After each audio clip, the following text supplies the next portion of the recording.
5월 27일 화요일 스타트 브리핑 시작합니다. 먼저 조선일보입니다. 대선 사전투표가 모레부터 이틀간 진행되죠. 이번 대선에서 사전투표가 어떻게 달라졌는지를 정리한 기사입니다. 올해부터 투표자 수가 매시간 공개가 되고요. 또 관리자 26만여 명은 모두 한국인으로 운영됩니다. 12년 전 시범 도입된 사전투표율 선거를 치를수록 올라가고 있습니다. 지난 2022년 20대 대선 때는 36.93%로 사상 최고치였습니다. 이런 가운데 중앙선관위는 사전투표를 둘러싼 부정선거 의혹을 아예 차단하겠다는 겁니다. 이번 사전투표에선 투표소별로 투표자 수를 1시간 단위로 공개하기로 했습니다.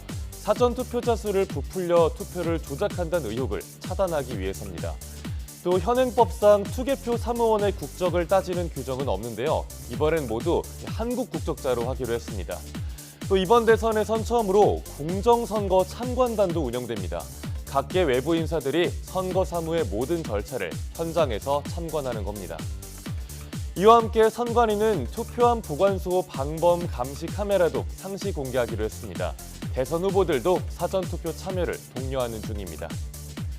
다음 경향신문입니다. 일주일 앞으로 다가온 대선, 남은 변수를 3가지로 정리했습니다. 후보 간 격차와 단일화, 또 설화인데요. 하나씩 뜯어보겠습니다. 첫째는 이재명 민주당 후보와 김문수 국민의힘 후보의 격차가 오차 범위 내로 좁혀질지입니다. 공직선거법상 오늘까지 실시한 여론조사만 공표할 수가 있죠. 대선 전 마지막 여론조사가 내일쯤 발표될 텐데 지지율 격차가 오차 범위 밖으로 벌어지느냐, 안으로 좁혀지느냐가 판세에 영향을 줄 듯합니다. 둘째는 김문수 후보와 이준석 개혁신당 후보의 단일화 여부입니다. 사전투표 전날인 내일이 최종 데드라인인 셈인데 가능성이 크지는 않아 보입니다. 이준석 후보는 어제도 단일화 가능성은 제로라면서 대선 완주 의사를 밝혔습니다. 셋째는 각종 설화나 실언 등 리스크 관리입니다. 후보 간의 네거티브 공세도 치열하고요. 오늘은 마지막 TV 토론도 예정돼 있습니다. 과연 7일 뒤의 표심은 어디로 향할까요? 저희 YTN과 대선 개표 방송도 함께해 주시길 바랍니다. 이어서 한겨레 신문입니다. 홈플러스가 무더기로 패점 위기를 맞았습니다. 전국 17개 점포가 계약 해지 통보를 받은 상황인데 입점주들은 앉아서 수억 원을 날릴 판입니다.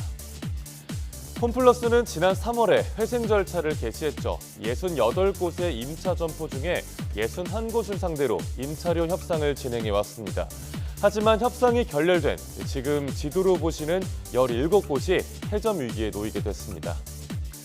문제는 200에서 300곳에 이를 걸로 추산되는 입점주들입니다.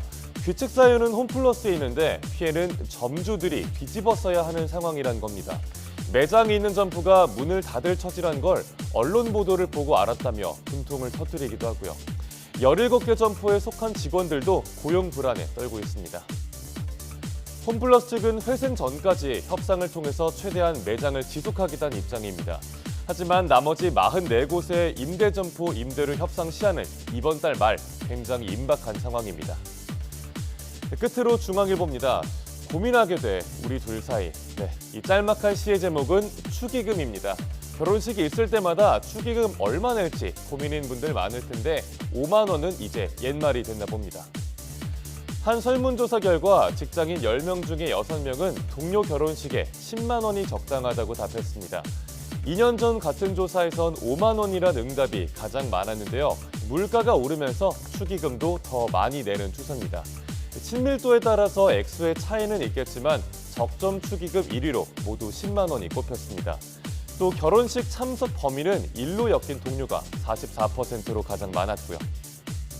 월급 빼고 다 오르는 그야말로 인플레이션의 시대인데 축의금도 그 예외는 아니었습니다. 5월 27일 아침 신문 살펴봤습니다. 지금까지 스타트 브리핑이었습니다.